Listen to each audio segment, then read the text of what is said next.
We should record it. You know what? Okay, maybe this is a better thing to do.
Okay, I think it should be fine now.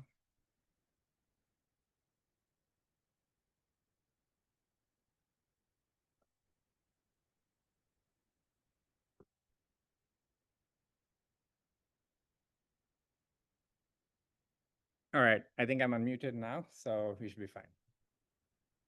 Okay, so late submissions will get 0 credit. We have no exceptions.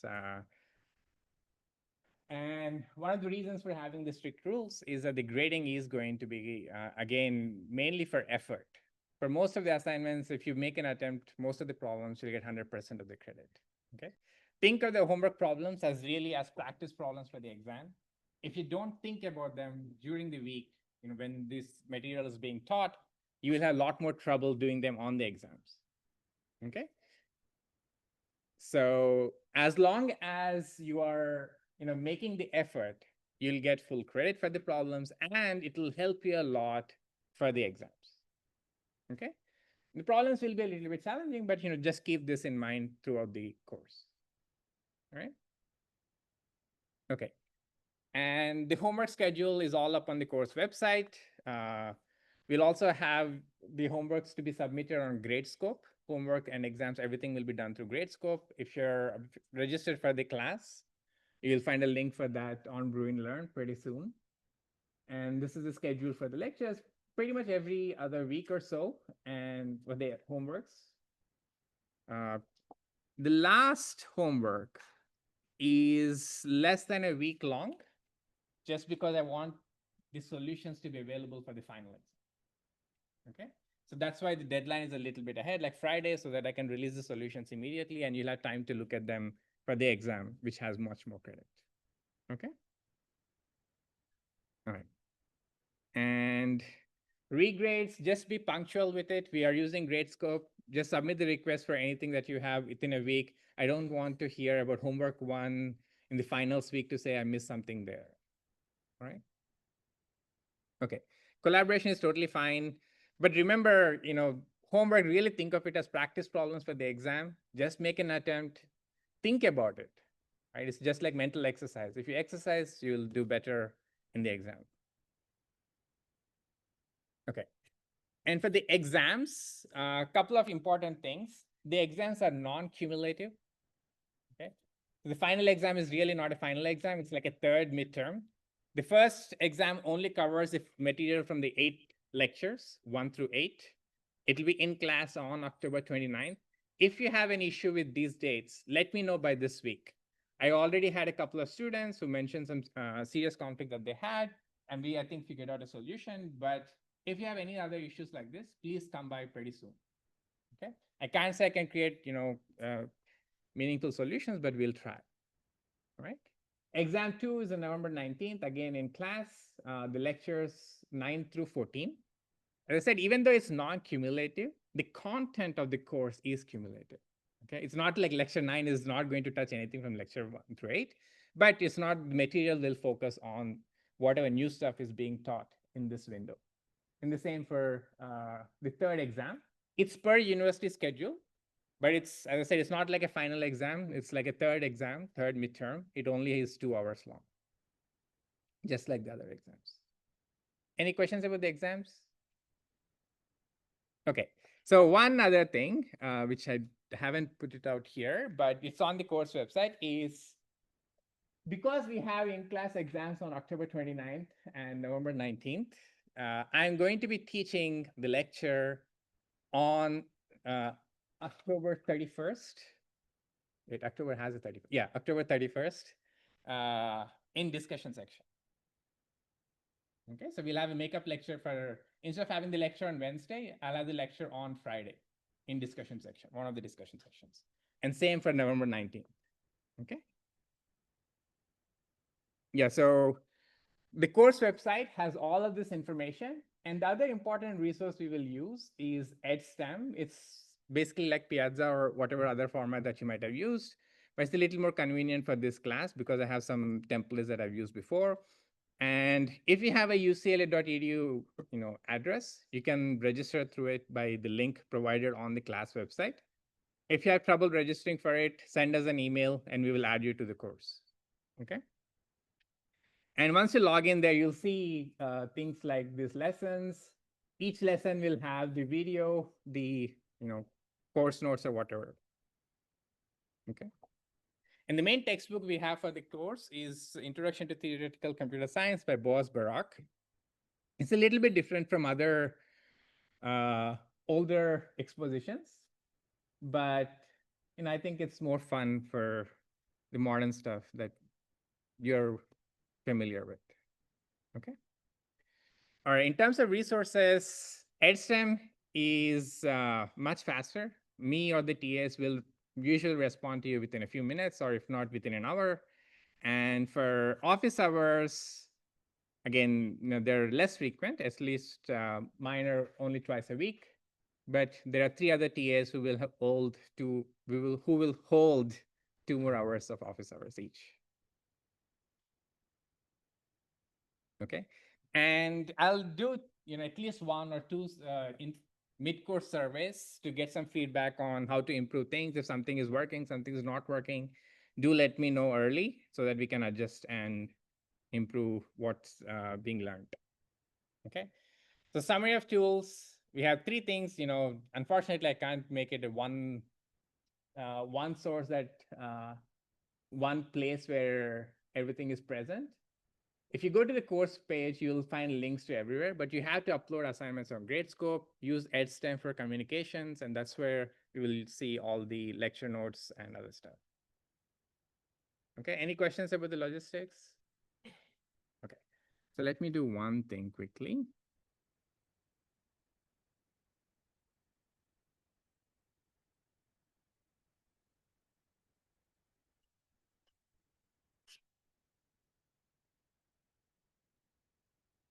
All right, so this is how the interface is going to look. If you go here, you'll see all this stuff. It's already there. And all of the previous year's exam solutions will also be available for you to review pretty shortly. I mean, I can do that now too. Just don't go far ahead and get confused. Okay. And if you click on a lecture, you'll see the material for that lecture video and so on. Okay. And I should say, I record the lectures so that you can review the material, but it's not a substitute for attending the class. I have a lot of people come back later and say when they attend the class, they understand the material much, much better. Okay. I said, if you're watching the class, you have to watch the videos anyway, then you might as well just come here. I think you'll absorb it better. And it'll also be a lot more fun because it'll be more interactive.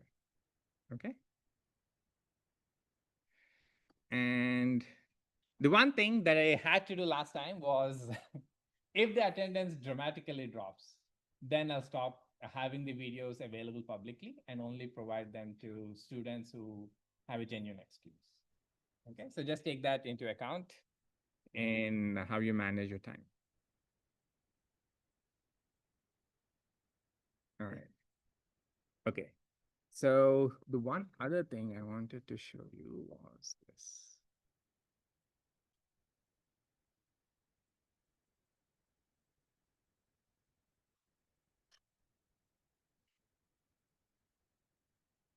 Okay, so we will use something called Scribble Together.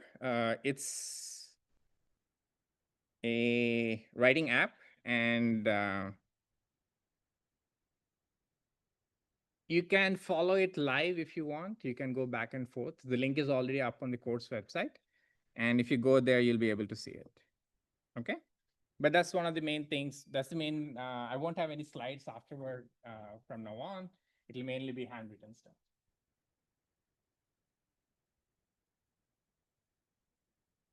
Okay. Any questions? All right. If not, let's get started with the class, with the actual content. So today is 29 lecture 1. Okay.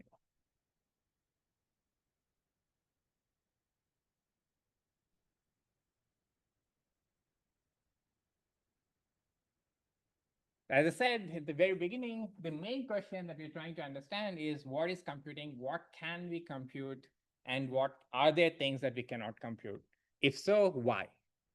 Okay. But before doing this, we can think of computing as having two parts. Obviously, this is a very crude separation. Often the two things get mixed up. But let's talk about it as two separate things at this level of granularity. Okay.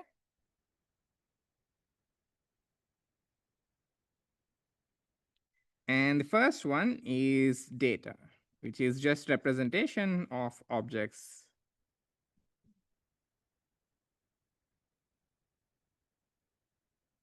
Okay. And what would be the second thing? If you think about computing, or theoretical computer science in particular, besides data, what would be the second most important ingredient? Yeah. Exactly, right? So instructions are, as we like to call them, algorithms. Right? So, which is essentially just instructions or operations on data. Okay. And we are going to address this from first principles, right? So we want to go to the very core and formalize everything without any ifs and buts. So there should not be any ambiguity in what we want to do later on, right? We want to say, okay, this is a model for what a computer should do, and this is a complete model. Okay. So to do those two things, to do that, we need to address how to formalize these two things. What do we say, what do we mean when we say data? What do we mean when we say algorithms? Again, the reason we are trying to do this is because we want to build some language that is time invariant, in the sense that I can talk about these things now, I can talk about these things maybe 20, 30 years down the future, because maybe the hardware architecture is going to change, but I don't want my algorithm specifications to change as much. Okay, they might change in the finer details, but hopefully the most significant bit is not going to change. Okay. All right. So out of these two questions, formalizing the first one is much easier. But even that is, I think, surprisingly clever. Even though we take it for granted most of the time, we'll open this black box maybe today and tomorrow, today and Wednesday, and after that we'll close it again, because it's usually pretty crude. But once we open the black box, we'll see how everything is represented on your computer. Okay, how our image is represented, how our books stored, everything, and then we'll close it, and then from then onwards, we'll only work with the abstract concepts. Okay. Okay. So to talk about representation and why it matters, let's take an example from ancient history. One of the first things that was represented, in some form or the other, not surprisingly, are numbers. Okay. And historically, there were two ways of representing numbers. One was Roman numerals. Okay. For example, I can write this. I can also do place value system, which is what we are actually used to. Okay. Which do you think is older? Yeah. Yeah, by how much?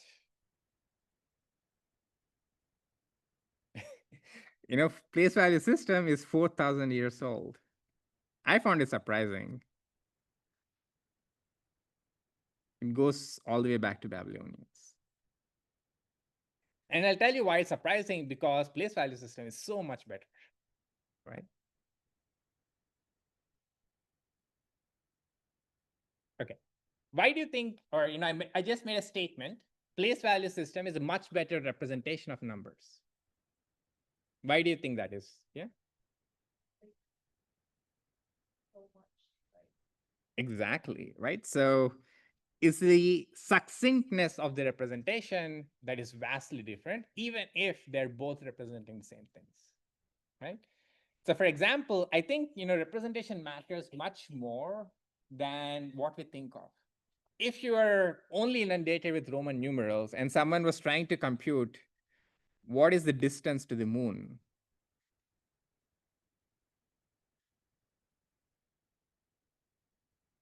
forget asking this question. Answering it, if I want to write down the answer, it would be a book, right?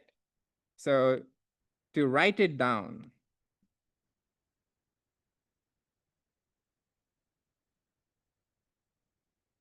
would be a book by itself, whereas place value system, it's maybe 7 digits. Okay. So representation really does matter. So we have to be a bit careful in taking representations for granted, right? So when we say, okay, I design an algorithm, I have a database of images, we never think, okay, how are the images represented most of the time? We just think, okay, they're in a database, I can do whatever operations I want on them, I can apply matrix multiplications, I do whatever I want on them, okay? But as I said, we'll open the box for once and see how sound is this assumption, okay? All right, so that's for representations. Now, let's take an example of algorithms to once again understand how much of a difference algorithms can make. I mean, we all know that, but let's just walk through one example to get a sense of the difference. Okay.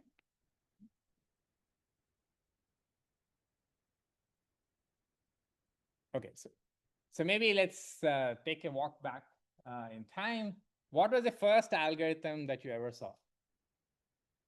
Don't say factoring or something like that. Addition is one.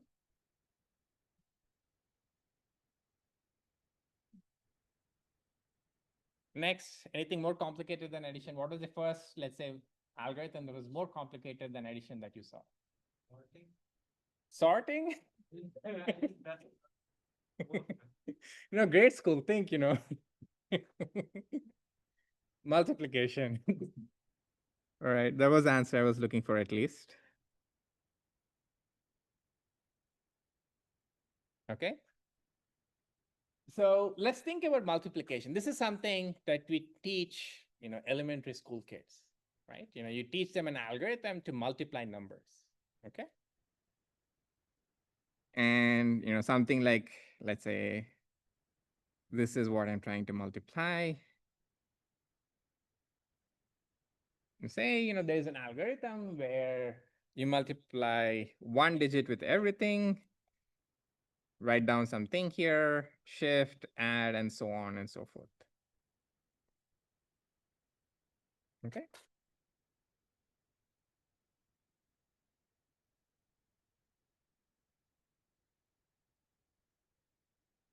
Now, depending on when you learned multiplication, you're not taught this algorithm first. What algorithm are you taught for multiplication first? Yeah. You keep adding, right? If I ask my 8-year-old to multiply 5 times 3, she's basically going to do 5 plus 5 plus 5, right? So we kind of, even in the very beginning, we saw two algorithms in elementary school. One is repeated addition. Okay. I'm just going to write these things down, not because you don't know them, but just to be concrete.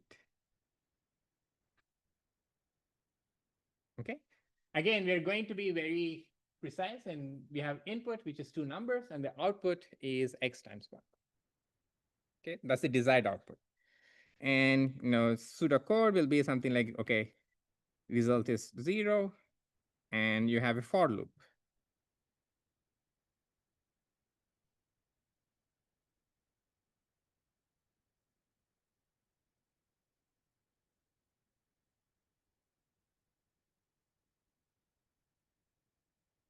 Okay, so you run a for loop to say, okay, until y minus 1, you just keep adding x to the result, and you'll get the answer.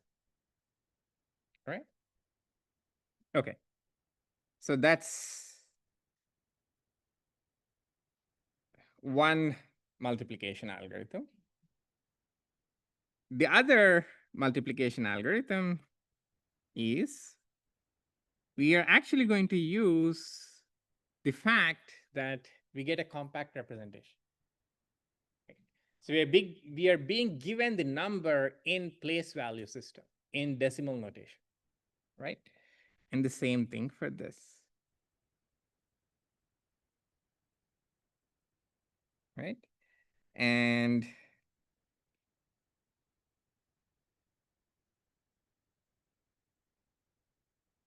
you once again have a for loop, but the difference is you only run the for loop for the number of digits in the number, not the number itself, right? So if I have 10 digits, now I have a for loop with only that runs 10 times. In the first run, in repeated addition, I might have run it 10 to the 10 times. Okay, it's a huge difference.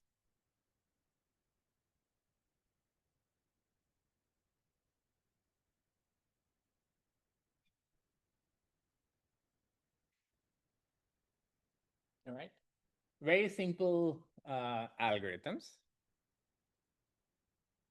And it's not a surprise that the second algorithm is much, much better. Right? For example, let's say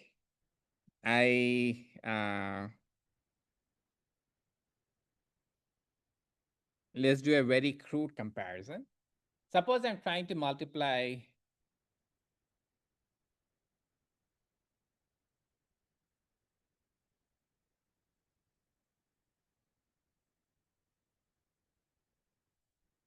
two 20-digit numbers. Okay. Don't ask me why, but I'm going to go to some elementary school and ask them to multiply these two 20-digit numbers. Okay. And the grade school multiplication algorithm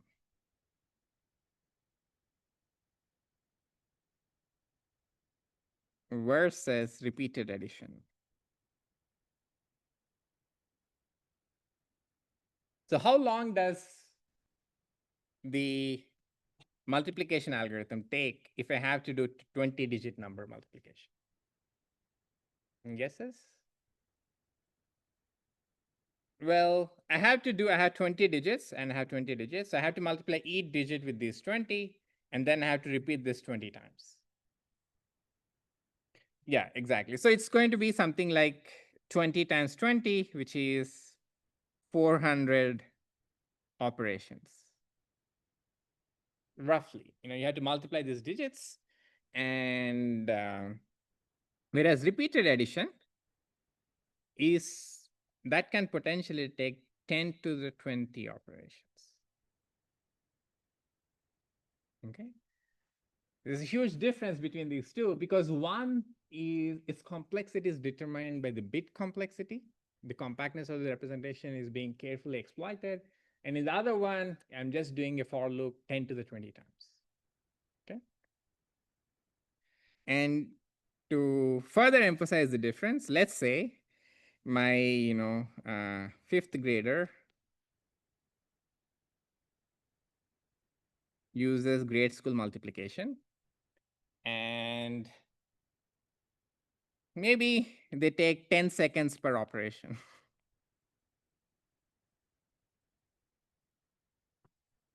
So they'll potentially compute the answer in 4,000 seconds. roughly, 1.5 hours, let's say. It's even better, but, a painful 1.5 hours for them, but, they will solve it. If I run repeated addition on my computer, my modern Mac, what will happen? It can do much faster, right? It can run, each operation is probably like 10 to the minus 10, okay?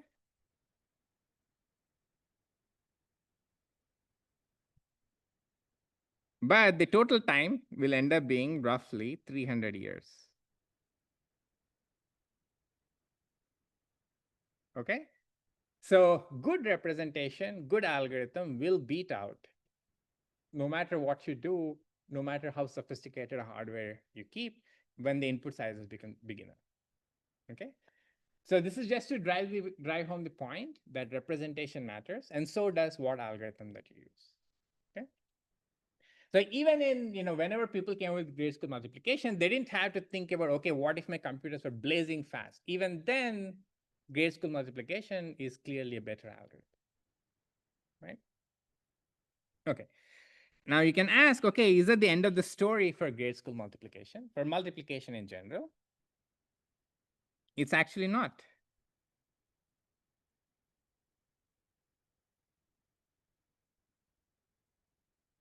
So the simple algorithm that we saw, or we all kind of learned in school, takes about n square operations. And there was a famous mathematician, Kolmogorov,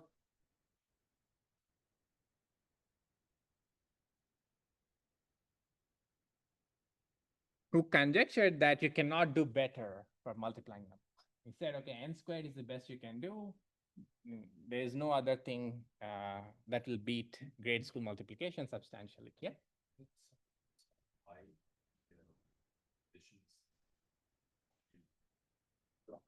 Sure. So the reason it takes that long is kind of hidden in here, which is how long am I running the for loop? I'm running the for loop the size of the number many times. So if you have 10 digits, how big is the number? How big can the number be? It can be 10 to the 10. If I have 20 digits, then the number can be 10 to the 20. So I'm running the for loop 10 to the 20 times, right? Whereas here, the number of times I'm running the for loop is only the number of digits. Okay, so that's the reason why repeated addition is so much worse. Okay. So, Kolmogorov, famous mathematician, he conjectured that n squared is the best, and he thought this should be easily provable. So he started this reading group at his institute in Russia, in St. Petersburg. But there was an undergrad who was attending this seminar, and he did not believe him and showed that it's not the best. So don't believe everything that I say, is the moral of the story. So Karatsuba, what he showed was that, in fact, she can do substantially better than grade school multiplication. You can do it in something like n to the 1.63 operations. Okay. And people have been working on trying to get better and better algorithms for multiplication since. In fact, depending on various applications, some of these do show up in numerical analysis or numerical simulations at some point or the other. Okay. And the best algorithm now runs in time n log. Okay. Which is even better, much, much better than n squared, quadratically better, and definitely way better than repeated addition. Okay. All right. And one of the things that we are going to study and that will enable us to ask and then try and answer questions is, okay, I want to now find out if n log n is the best possible one. To ask such a question, I need to first fix the model of computation. Okay, how do I formalize that question? If I don't know how to ask the question, I can't answer it. Right? So I need to formalize a model where talking about time can be disassociated from the current hardware that you're using. That's important, right? Because you want to study about multiplication as a fundamental computational task that's not tied to whether you're using a Mac with, let's say 8 GB of RAM or 16 GB of RAM or whatever else you might have. Okay. So to do that, we are going to build a model for what is a computer.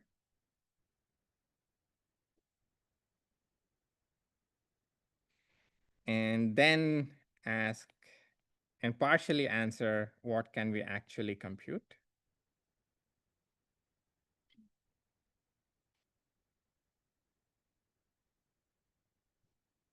I mean, one of the surprising things is that the answers to these two questions are actually very, very interesting. It might have been the case a priori that maybe there is some theoretical model that is super inefficient and it's good for formalizing stuff, but it doesn't play any role in how we actually build or practice computing. Okay, but that's actually not the case. The model, the theoretical model, can be super efficient and is very important in many, many foundational things that we do even today. Okay. And this is the model of Turing machines.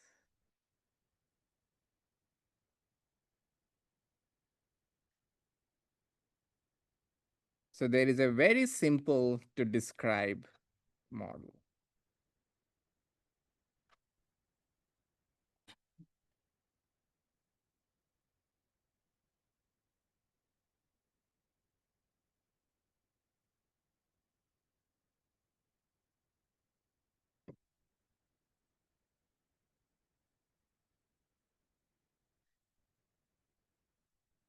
Okay, so there is a very simple to describe model that captures all forms of computation.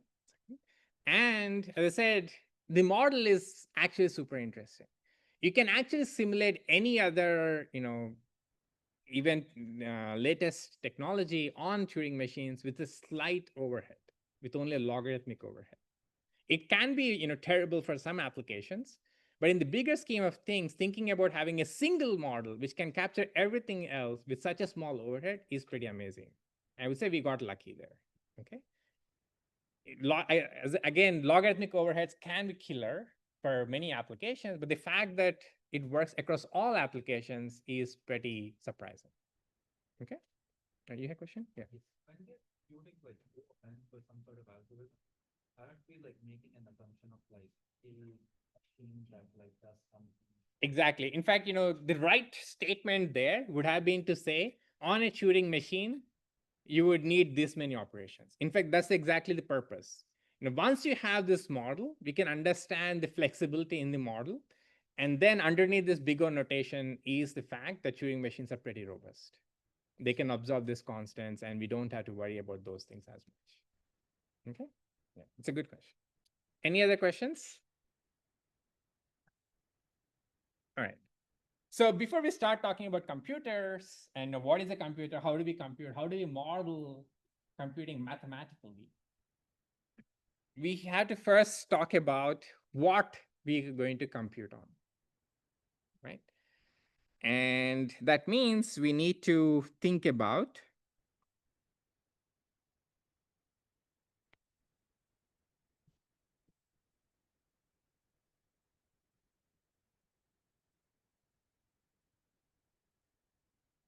how to represent objects. Okay. We already saw for numbers, for instance, Roman numerals versus place value system, that makes a big difference. But we want to, build a mathematical model for everything that you can compute. To do that, I need to precisely tell you, okay, if I'm trying to, let's say, process genetic data, do I have to now design a different model for it? If I'm processing on images, do I have to design a different model for it? Or if not, why not? Okay. So when we think of data, Just give me some examples and then we'll see how we can find common representation for all of them. I'll get you started. Images and videos. What else? What are the common things that you would want to compute on? What are the other things? Yeah. Integers, yeah. What else? Yeah. Sure. What else? Yeah. Text, yeah.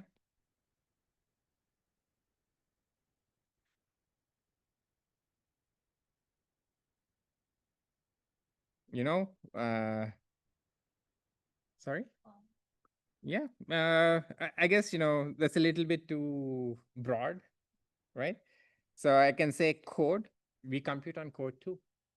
We often don't think of code as input to other programs, but it really is, right? Every time you're running a compiler, it's a program that takes other code as input. You have whole databases and so on and so forth. Okay. But the punchline about all of these things is, it sounds kind of ridiculous to say it, but it is true that everything in your computer in the end is just one long sequence of zeros and ones. There's no image, there is no demarcation to say, okay, this is this file, any such separation on your hard drive. Okay. So everything is just one long sequence of ones and zeros. Right. So if you think of your hard drive, you might have 1,000 images in there, but it's not stored as 1,000 images. It's just one long sequence of zeros and ones. It's actually quite puzzling we'll do this later on, but you can see it in action and how efficient this whole process is. I can just encode anything as a sequence of zeros and ones and then retrieve it as I want it. Okay. And so that's one of the things that we're going to address. So we often take these representations as granted. Okay, meaning we say, okay, I want an algorithm which multiplies matrices faster. I want an algorithm which does image retrieval faster. I want an algorithm which generates the next token given the sequence of tokens, right? But you never say, okay, I have this sequence of zeros and ones. Tell me what's the next 0 or 1, right? We do not say that because this is kind of all inbuilt into our infrastructure. Okay? And it's usually pretty kind of, kludgy to put all of these things together. But there's one inherent idea which makes it all possible. And we'll open the box once, look at that idea, and then close it back up. Okay. So just to convince ourselves that everything is just a sequence of zeros and ones. And this will lead us to the punchline that I can just think about computers by trying to design systems which manipulate a sequence of zeros and ones. Okay. All right. So, and the main idea which makes all of this possible is also kind of simple in hindsight, at least for from a computer science perspective. We are just going to use recursion. Okay. Meaning, the reason we can take all of these representational things for granted is that we can compose representations.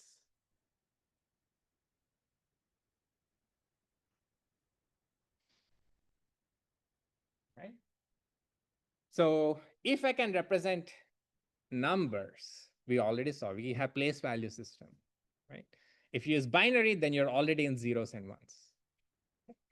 If I can represent numbers using zeros and ones, we'll see, then I can represent lists of numbers using zeros and ones. Then I can represent lists of numbers using zeros and ones, and so on and so forth. Okay. But lists of numbers sounds like whatever, right? But list of numbers is actually an image. Right? An image is just a list of numbers. Each pixel is let's say we're doing black and white, it's just a number denoting its shade value. And then you just have a list of numbers. Now, if I have a database, that's a list of numbers and so on. Okay. So an image is just a list of numbers.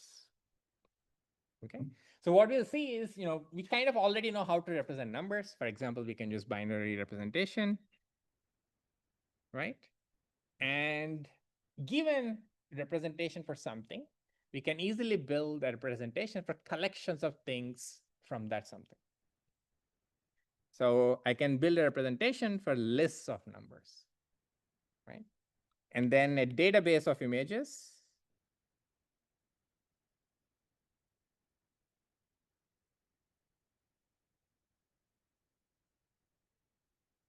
Will just be a list of numbers.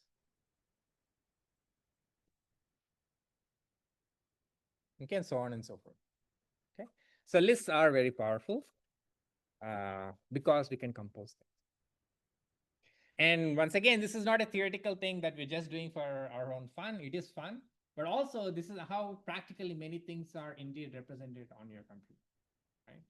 If you unwrap it, not unwrap it, I don't know how you would see it, but as I said, it's really perplexing to think about it.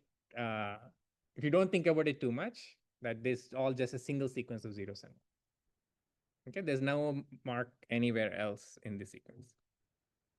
All right. So to talk about this formally, we have to first define what it means to represent objects.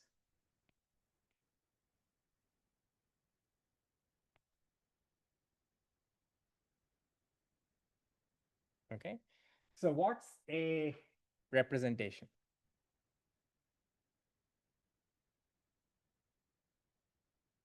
Any guesses? What would be a mathematical, rigorous, proper definition of what a representation should be? Yeah. Take any object from some universal set, Mhm. map it to some limited set, which is known by your module or whatever you have. Like zeros, like for example, we can take anything in the world and then map it to zero value. Okay, but what is the property of the mapping that we need? So I can map, you're pretty much on the right track. We are going to map objects of our interest, for example, images, numbers, or whatever, to something. And for us, as we said, we are going to stick to sequences of zeros and ones. Yeah, 1 to 1, right? So the most important property for this mapping should be that two different objects don't get mapped to the same thing, right? It's like your, UIDs for the university. We don't want two students getting mapped to the same sequence. Okay, they should have done it in binary. All right. So just to clarify some notation, we'll see this often. If I have a set A, think of it as, for example, just a single 0, a single 1, then A squared, or really A times A, is basically a tuple of elements from A. Okay.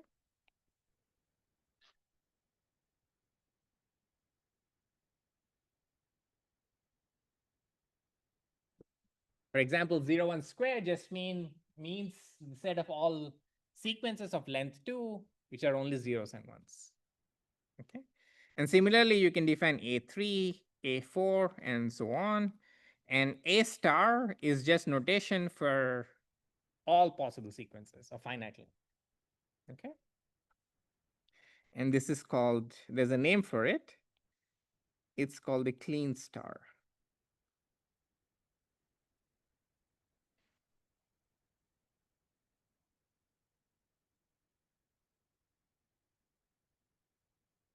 Right. It's just a union of all things which are, list of all sequences from your set A of arbitrary finite length. Yeah. Empty set is going to be included as well. Okay.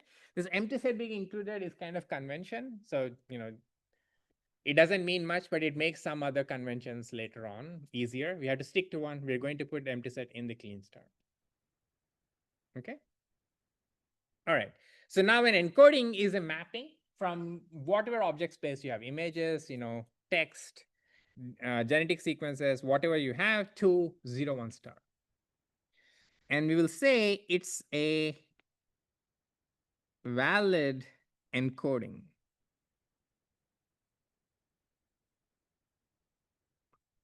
Or an encoding map. Okay. If the following holds: x is not equal to y implies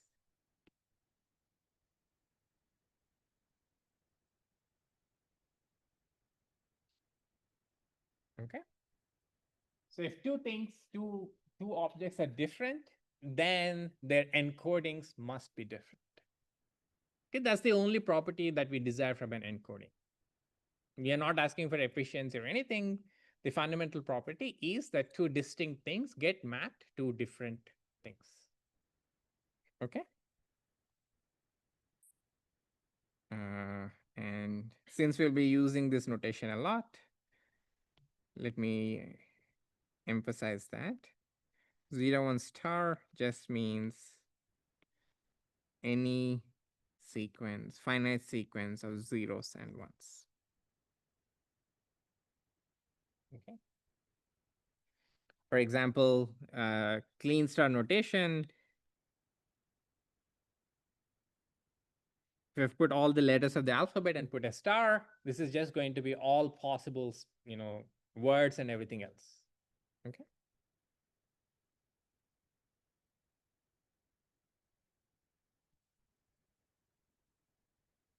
Right. And one thing I'll try and emphasize as much as possible, but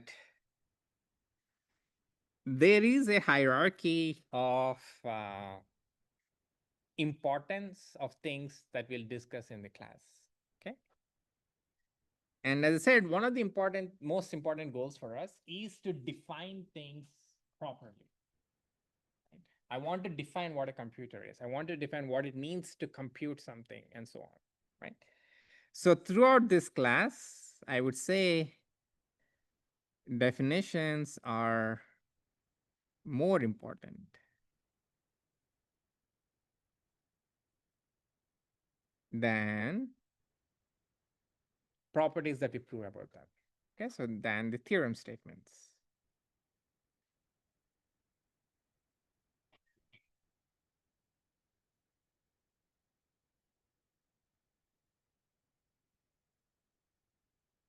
Okay, which in turn are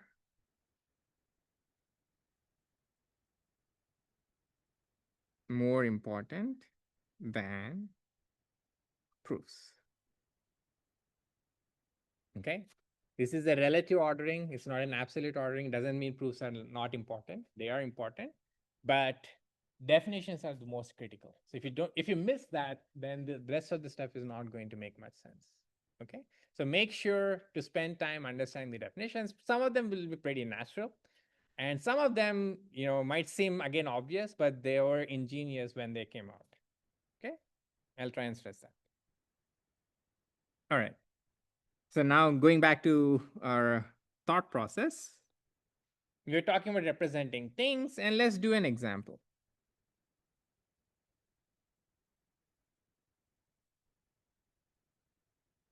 We'll do our favorite example, which is to represent natural numbers.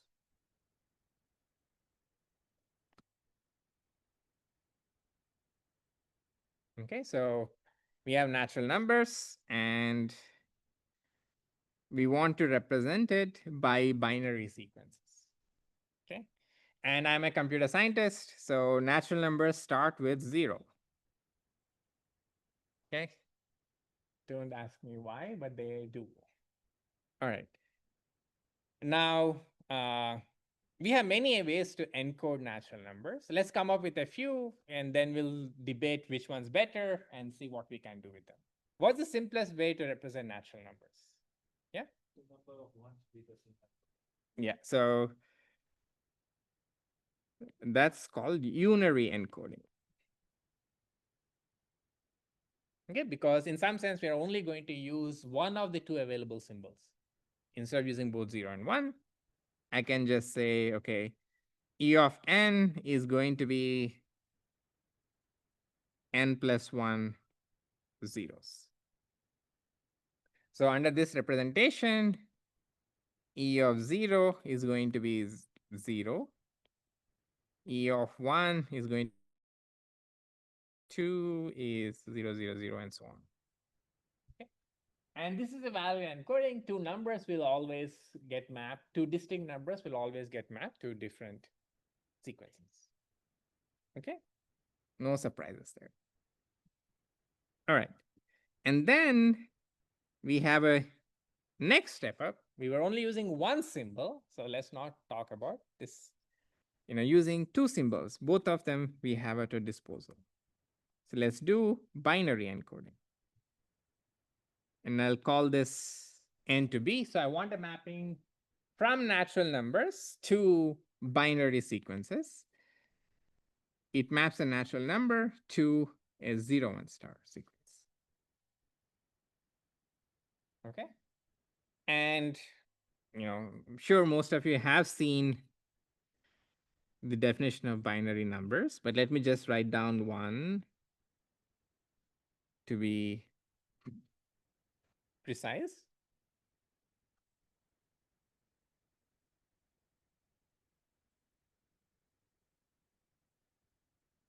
I'm just going to use, again, thinking like a computer scientist, I'm just going to define it recursively.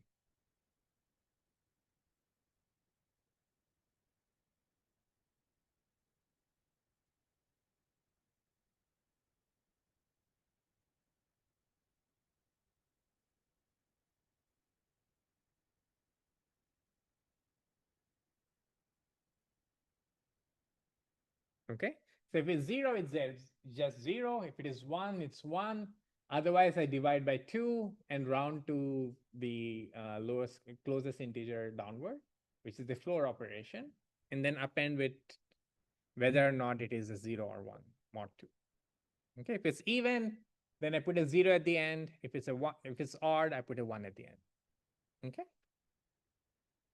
So for instance, n to b of 5 is going to be n to b of a floor of 5 by 2, 5 mod 2, which is just n to b of 2 and 1, which is just, again, you do the same thing, you get 1, 0, 1. Okay. All right. I mean, not very advanced stuff. You've probably seen it 1,000 times already in binary. Okay. So now you might ask, okay, this is for natural numbers. And it's not that difficult to come up with one representation for some space of objects, right? But the real power that we exploit in taking all of these representations for granted is the fact that I don't have to do this every time from scratch. Okay, there is a meta tool that will allow me to compose representations. Okay, so let's walk towards that. Let's try and figure out what this meta way of designing representations would be. Okay, and we'll do that with a sequence of examples. The next example I'm going to take is integers. Okay, now we already have something for natural numbers. I want to do something for integers, which is like, let's say, I have -5, -4, and all the rest.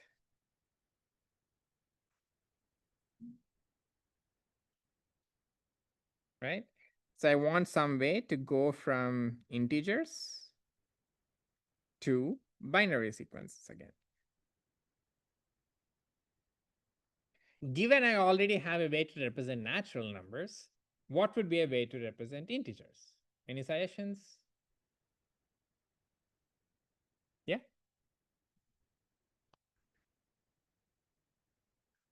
Exactly. That's one thing you can do. So the new representation,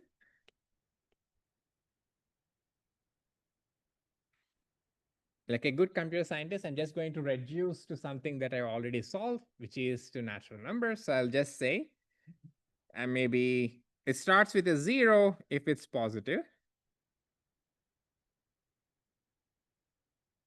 and it starts with a 1 if it's negative.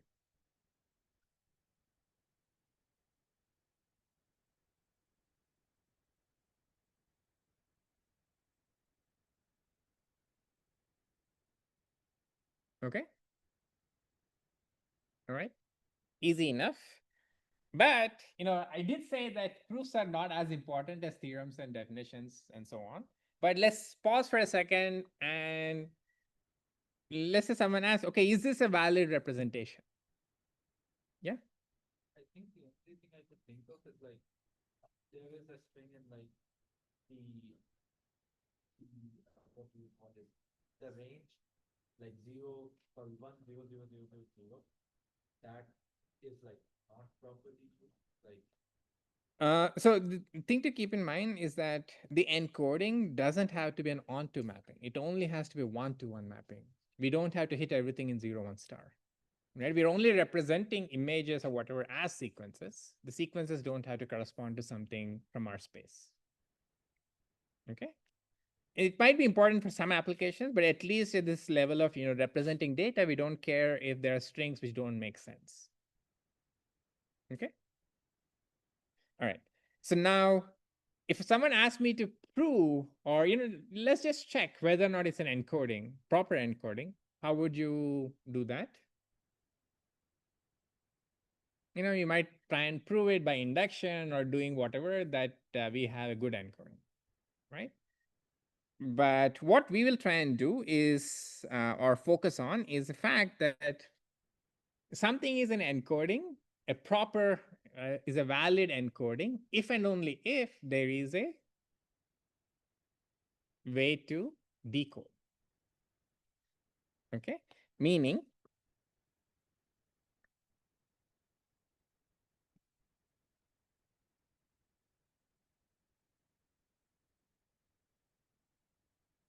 and again, this is not important, not too critical to take advantage of, especially when designing representations by hand. But when we try and do more complicated stuff, this is quite helpful, both in proving stuff and also in actually implementing stuff. Some map E is an encoding, is a valid encoding, if and only if there is a decoding algorithm that makes sense. Okay. If and only if there is a corresponding decoding algorithm, which now takes binary sequences as input. Okay. And maps to the space of objects such that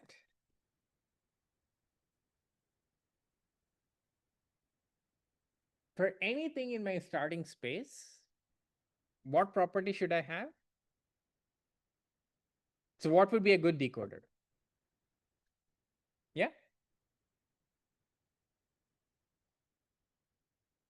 Exactly. Right. So this is the property that we need. If I encode something and then decode something, then I get back the original value. Okay. This is kind of like a constructive proof, right? It's often not just enough to have a good encoding algorithm. You also need to have a good decoding algorithm if you want to use it in some places, right? And the existence of a good decoding algorithm is actually by itself a proof that you have a valid encoding. You're not losing information when you're doing this mapping and maybe processing very complicated things, looking things to binary sequences. But as long as I can reconstruct the original thing, I've not lost any information. Okay. And we can use that idea even here to show that what we built for encoding integers is a proper encoding, right? Because I can say if I have a decoder for n to b, someone gave me that as an oracle, as a subroutine, then I can write a new program which will decode integers, right? So for example,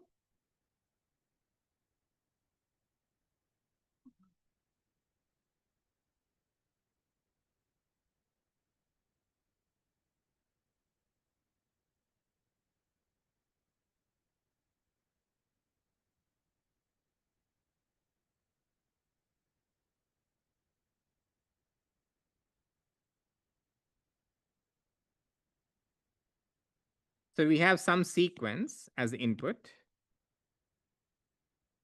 and we want to map it back to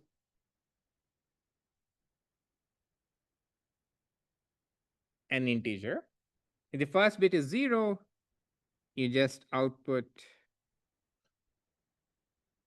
n to b of, we should start from 0.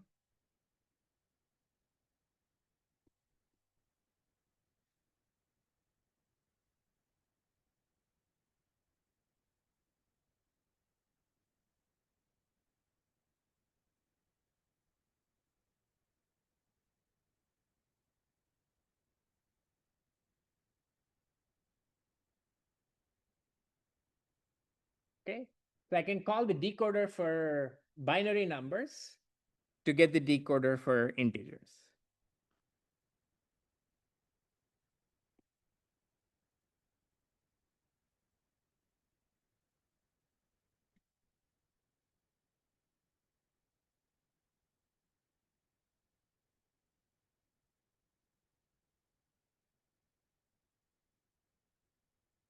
Okay.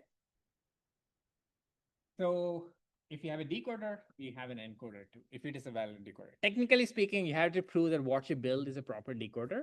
But we'll always keep this encoder decoder pair and show that not only can we compose encoding algorithms, but at the same time, we can also design efficient decoders. Okay. All right.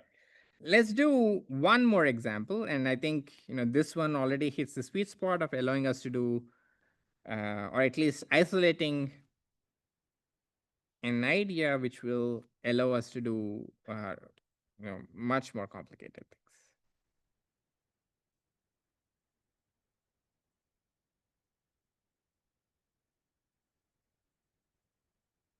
So now our goal is to represent rational numbers. So let's do R to B, which is taking a rational number Q to 0 and stuff. Okay, meaning we want to represent things like half, 2 over 5, maybe minus 17 over 2, and so on. Okay, these are all rational numbers. We want to map them, represent them using just a sequence of zeros and ones, right? And how can I potentially do that? And so we can maybe start from scratch, but let's not start from scratch. Let's try and build with what we already built, right? So which is we already have n to b, we also have z to b.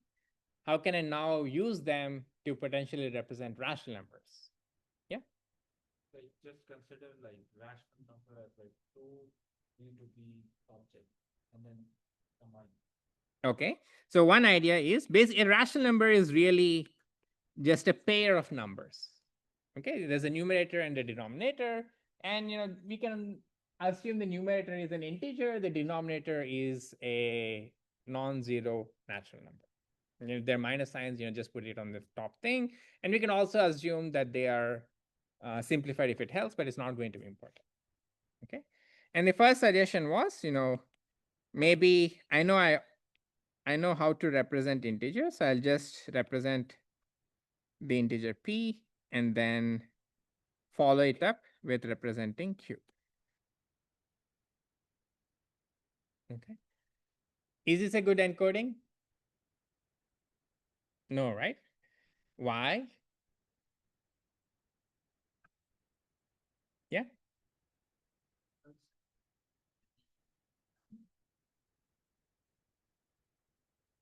Exactly. Right. So we don't know, what it corresponds to, where the break is, right? And this is what I said, at the beginning, that on your hard disk, there is no break to say, okay, this part corresponds to this file, this part corresponds to some other file, and so on. It's just one never-ending sequence of zeros and ones. There's nothing, there's no other marker anywhere. Okay. Nevertheless, we are able to infer all these bits and pieces of carefully, categorized information. Okay.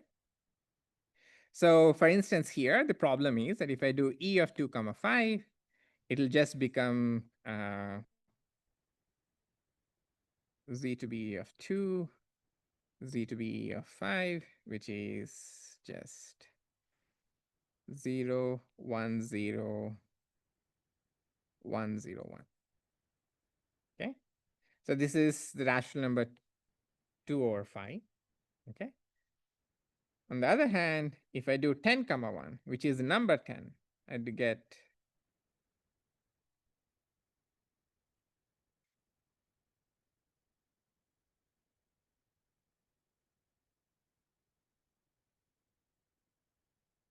okay.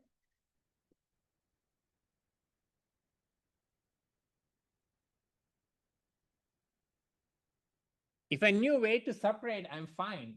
This is 0, 1, 0, 1, 0, 1. That's clearly demarcated. That is 2 and followed by 5. Maybe there should be 0 here too. Actually, as I said, we can use n here because the denominator can always be assumed to be positive. Let me simplify it. But on the bottom case, it's also, it's 10 comma 1, but I don't know where there's no separating symbol. If I just see a sequence 0, 1, 0, 1, 0, 1, how do I know where to break it up? Okay, so this is not a valid encoder. So what else can we do? The first idea, which was to concatenate these things, is not a good one. It's not a valid encoder. In fact, we saw an example of that. What else can we do? Any other sessions?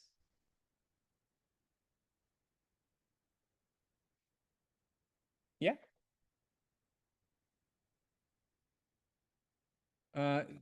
Sorry, what's the question? 0 be a denominator? No. So one thing to keep in mind again is that we don't have to have every possible sequence correspond to an object. As long as we have good representation for integers, we are fine. Okay, so 0 cannot be a denominator, and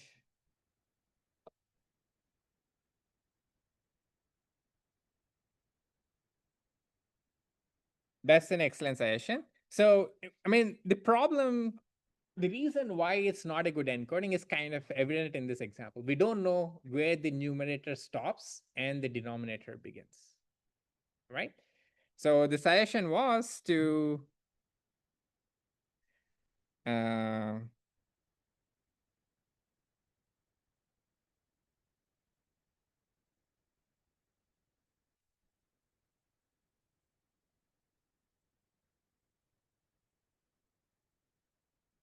use a string of zeros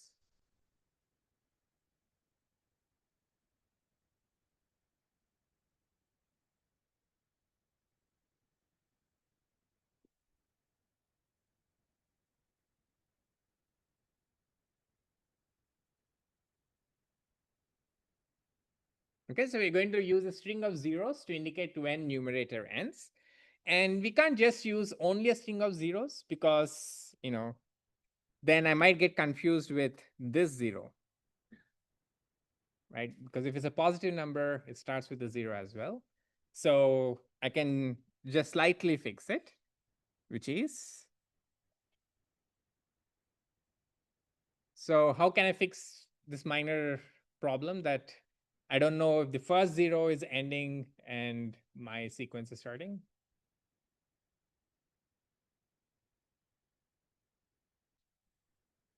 Yeah. I think a dumb way that I do it is like just put T many 0 to like have the P string in like whatever 1 zeros, Mhm. put like P many zeros, and then just look if I encounter like anything like zeros, then continue on with Qs. But how do you know if P ended and Q started? P many zeros. Just keep a counter for like how But you don't know what P is, right? many. You don't know what P. I mean, one thing you can do is if it was only, let's say, positive numbers, for example, then I could have, P many zeros followed by Q many ones. Okay, that would work, but that would not be very efficient because not really using binary representation. For example, if I had to write 17 over 2, I would have to write down 17 zeros followed by a sequence of 2 ones. Okay, that would work, but not very efficient. So, we're almost there here. Yeah.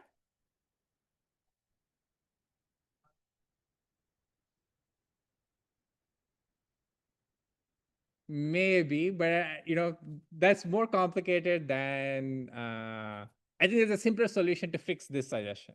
Okay, which is I'm going to put a sequence of zeros and put 1 1 to say, okay, my sequence which tells me how many bits correspond to P has ended.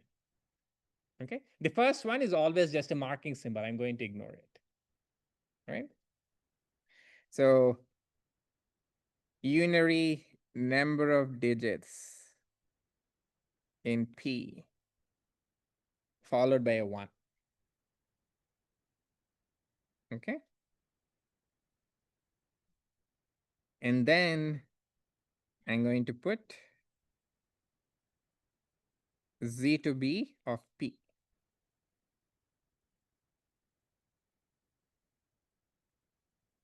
Followed by okay,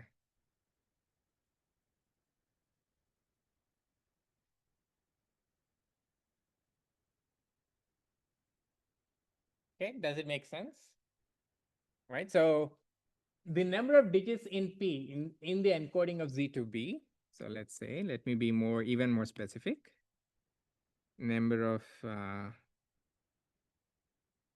bits in Z to B of P. Followed by a 1 and then this. Okay. So for example,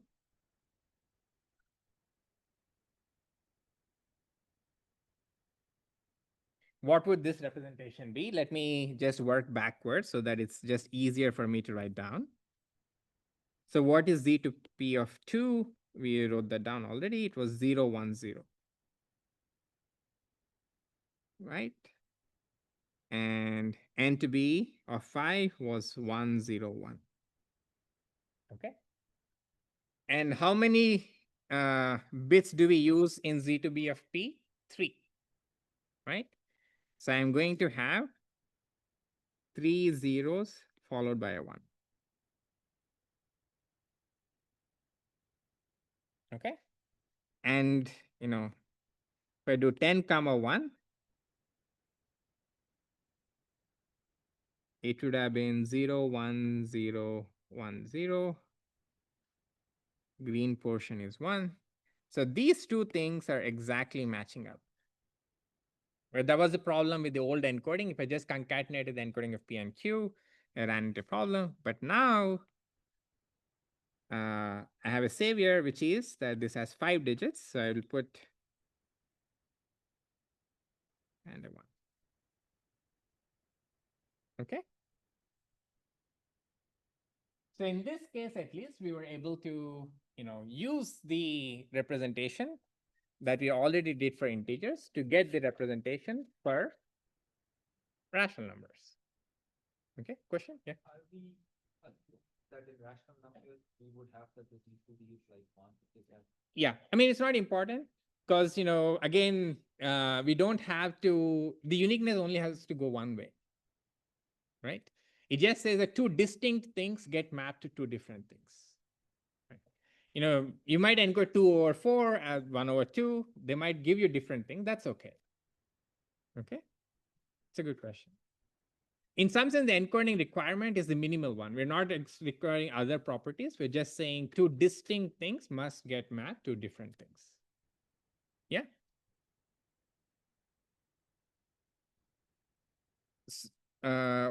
you're asking why did I put the 1 to separate the zeros? Is that the question? Yeah, so just so that, I know when to stop looking for zeros. If this 1 was not there, right? But if I had a negative number, I might have problems again. Right? So, we want to make sure that we're not using up the 0 that we already used to designate if it was a positive or negative number and get it confused with a new meaning of the first sequence of zeros. Okay. Right, so you can see, if you try to do these things from scratch, somehow you have to be careful. But there is a meta way which we are going to address next. Okay. And so let me illustrate this with by giving a different solution to encode rational numbers again. In some sense, it's probably less efficient than the one that we just discussed, but it generalizes much more easily. Okay.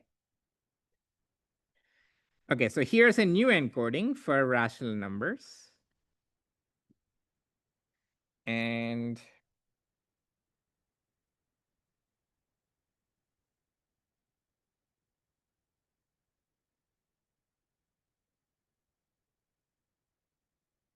I'll call it PFZ2B for reason soon. So the new encoding I'm going to build for rational numbers is by first tweaking the representation I have for integers a little bit. Okay. So if you go back to our simplest solution, which was to just concatenate, the problem was that we didn't know when the numerator ended, and the denominator started, right? And one way to fix that is to have this evident from the encoding itself. We need to be able to tell just by looking at encoding when something stops and when something else starts. Okay. And one way to do that is the following. I'm going to build a new encoding for integers by introducing some seemingly silly redundancy. Okay. Which is duplicate each bit in Z2B of n, and then append 0, 1 at the end. Okay. So what does this mean? So for example,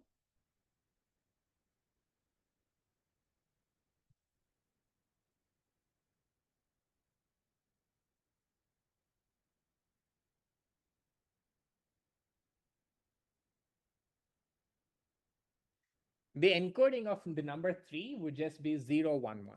0 to indicate it's a positive number, 1, 1 is the usual binary representation. Okay. In the new encoding,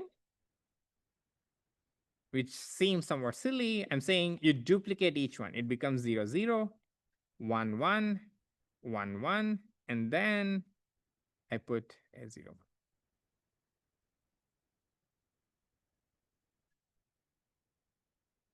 Okay, so this is a new encoding for Z2B. And similarly,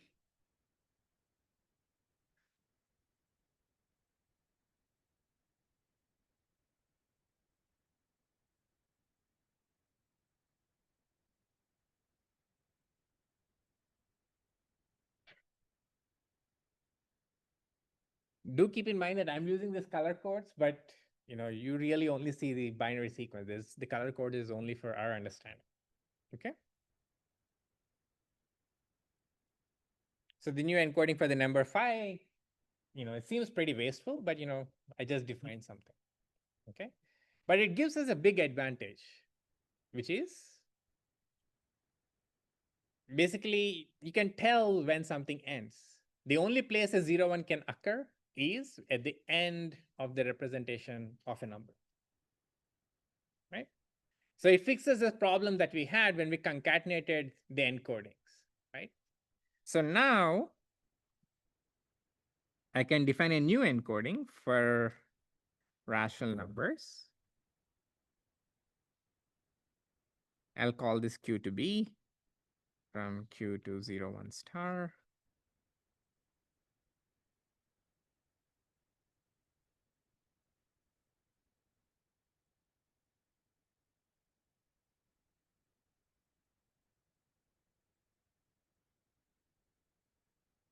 We're kind of back to idea 1 now, which is just concatenate the representations.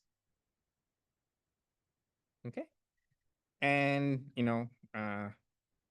why is this a proper encoding?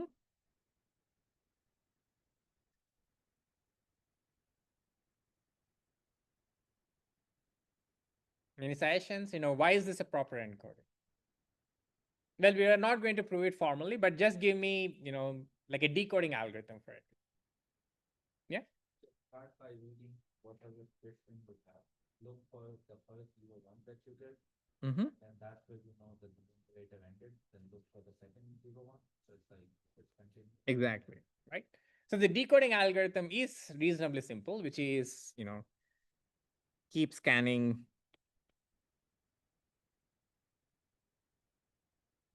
until you see the tag 0, 1. Okay. Then separate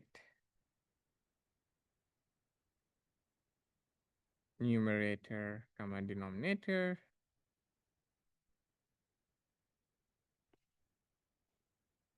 Use decoder for Z to B. Okay. So if I had a decoder for Z to B, then I have a decoder for prefix-free Z to B. Okay, PF Z to B. Okay. All right. And the good thing about this special encoding, which seems quite wasteful, we just double the sequence length for no particular reason, is that it allows us to concatenate things. This tag 0, 1 cannot appear anywhere else in the middle, right? Because we duplicated everything. So we're able to designate when something starts and when something ends. Okay. All right. And such encodings are actually very important, and they have a name. They are actually used a lot in communication.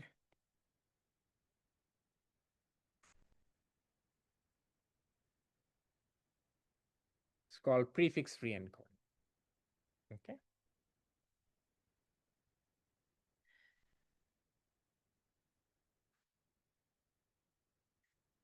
So we say an encoding is a prefix-free encoding.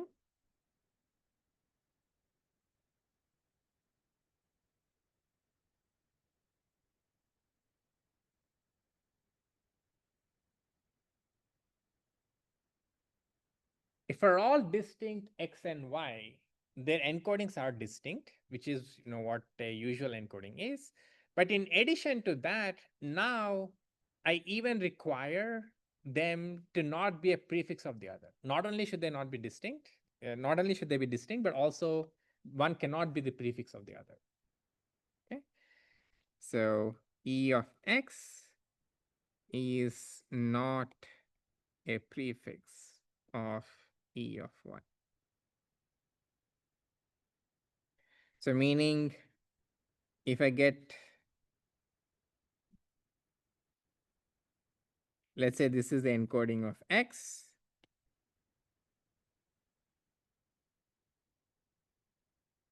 and this is the encoding of Y. If I align them up, kind of like this, I shouldn't have the prefixes match either. Okay. So for example, is N to B is a valid encoding, but is it prefix free? No, right? So for example,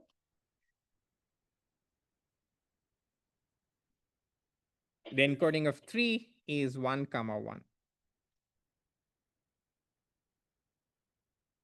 encoding of 6 is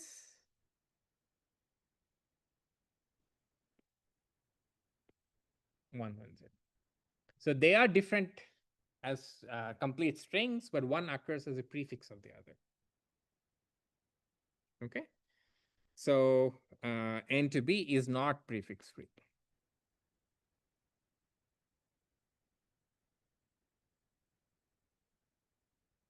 On the other hand, the example that we just did, PFZ to B, is actually prefix free. Right? So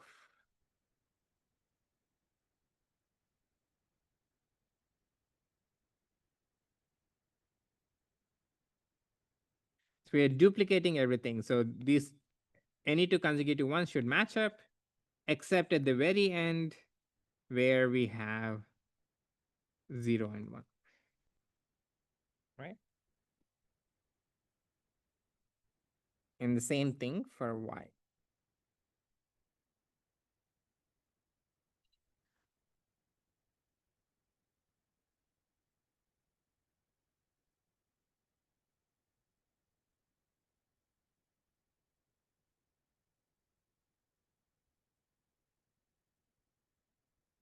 Okay.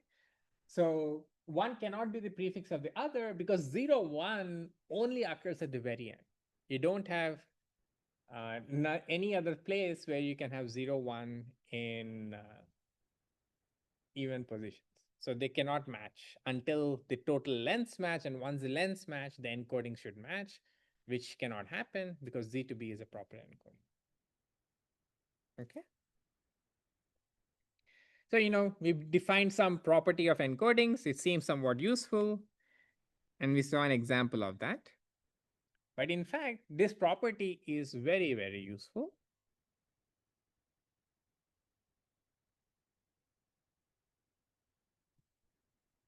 So you might wonder why prefix-free encodings.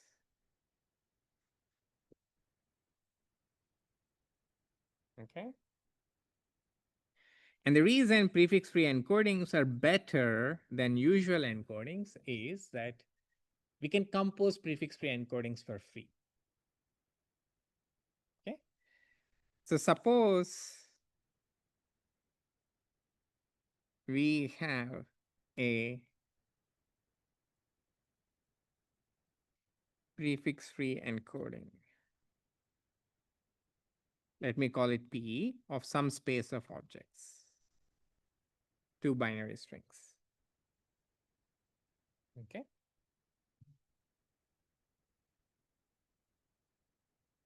Then my claim is I immediately get representation for collections of objects. Representing a single object is something, but now I'm going to represent collections of objects. So representing a single number, I can just use binary representation. If I want to represent sequences of numbers, which as I mentioned is basically an image, now I can use prefix-free encodings to build a new representation. Okay. So let me call it PE bar.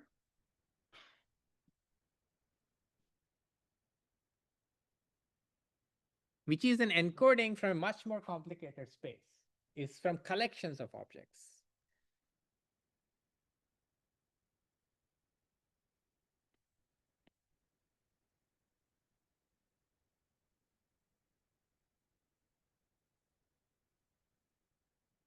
And if you give me a collection of objects, how would I encode it? Just by concatenating the encoders.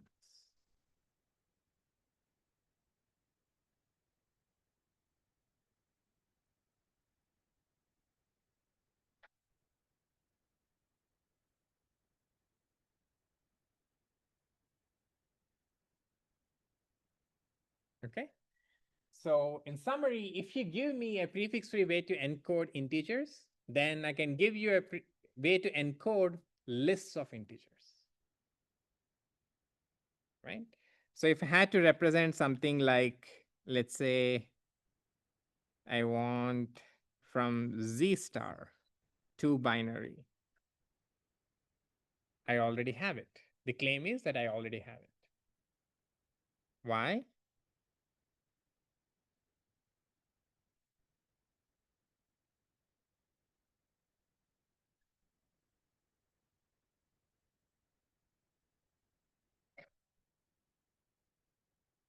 Suppose I have a set of like, let's say grayscale numbers to indicate, basically an image.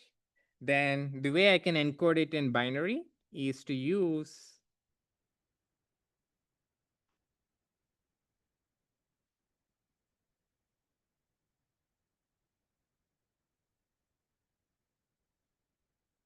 okay. I can just concatenate them one after the other, and the claim is that I get a valid encode without any loss of information. That makes sense? Okay. So in essence, we just saw how to encode images as binary sequences. You don't have to put a special marker to say when the image ended or anything like that. You can just infer that from the sequence itself. Okay.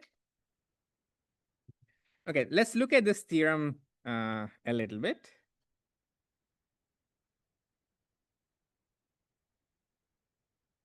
In the proof, as I said, first, the most important thing is the definition of prefix free. It's a very nice definition. It's been around for a long time. It's actually used a lot in various communication networks. And the idea that you can compose prefix free representations to get representations for lists of objects. Okay. Now, to prove that it's a valid encoding, I'm just going to describe a decoding algorithm.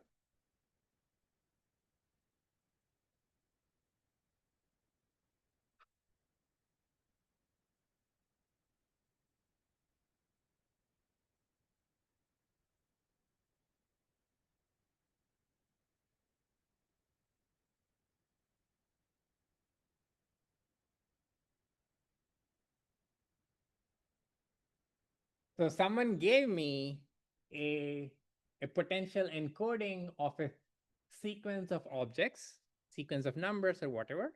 And then I have to go back and infer what this sequence of objects was, right? So what's a algorithmic way to do it?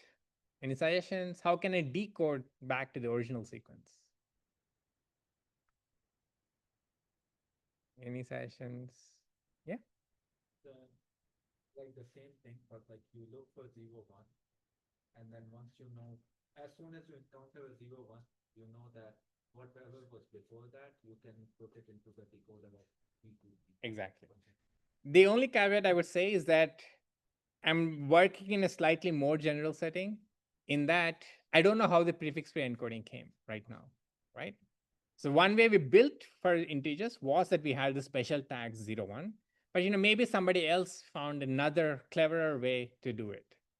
I still want to be able to use this process without kind of tying myself to a specific way of encoding. Okay. And what can I do then? Actually, it's, the thing that we're going to do, at least for now, we can be way more efficient. And when we talk about the actual implementation, we will be more efficient. But for now, let's just say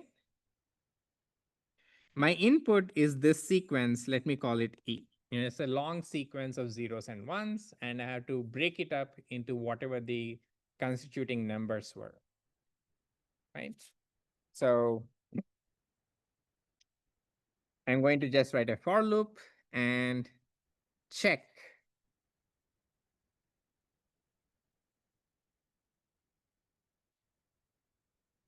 I'm going to use a mix of Python code and pseudocode.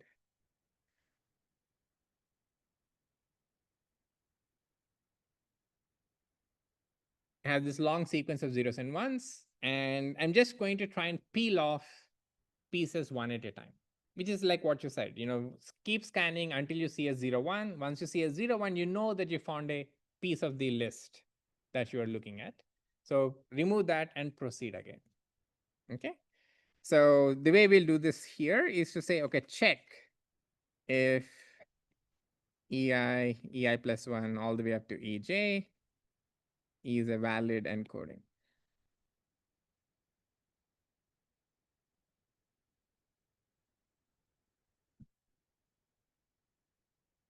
If yes, then you decode.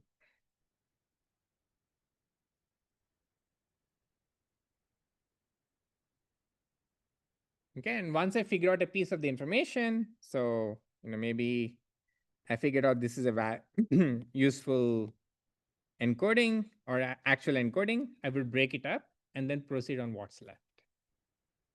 Okay, so we're peeling off one number at a time, more or less. But it doesn't have to be specific to the explicit way you implemented the prefix-free encoding. We can just abstract it. And then I'll say result.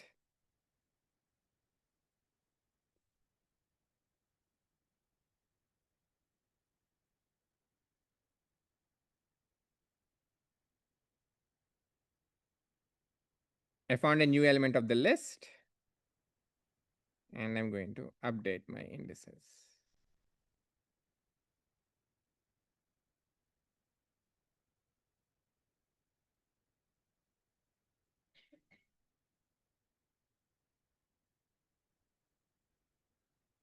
Okay, the exact code is not important, but the main idea here is that I can decode it one piece at a time. You start from the beginning, keep scanning to the right until you find a valid piece of encoding, decode that, remove it, and proceed with whatever's left. Okay, yeah.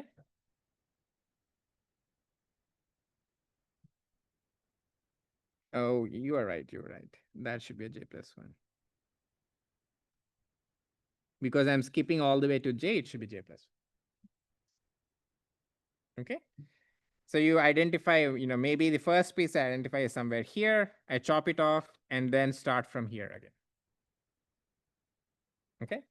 So if we have prefix-free encoding, then we can build representation for lists of objects.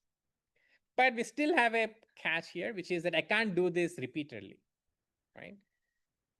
For instance, when I apply this operation, I might lose the prefix-free nature. I started with a good encoding in that it was prefix-free. When I concatenate these things, I get a representation for lists of integers. Okay, in some sense, I have a representation for images now.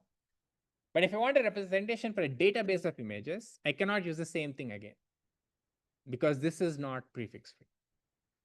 Okay, so in the next lecture, we'll see how to close this loop. And then once we do that, we can repeat this ad infinite, how much ever you want. Once I know how to represent integers, I can represent lists of integers, I can represent database of images, and so on and so forth. Okay, there's only one more idea required. Okay, I'll see you all on Wednesday.